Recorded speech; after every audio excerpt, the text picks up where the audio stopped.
Transformação, essa é a melhor palavra que descreve o que a gente está fazendo aqui hoje, nessa sexta-feira na Comunidade do Bem. Estou inaugurando o primeiro centro Arrecife de cidadania de todo o Brasil, que claro, é aqui no Recife. É um grande hub de cidadania.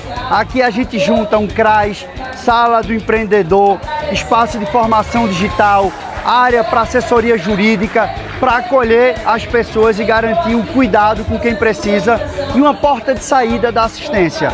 Além de acolher, a gente também ensina a forma para que as pessoas possam caminhar e possam seguir suas vidas. Então aqui a gente faz essa inauguração muito importante, essa inauguração que é parte de um complexo de cidadania na Comunidade do Bem. Mais de 100 milhões investidos aqui, drenagem, saneamento, urbanização, equipamento de saúde, centro TEA, creche, centro Arrecife, tudo isso para fazer o que há de melhor para o nosso Recife. Tamo junto e o Arrecife agora é uma realidade.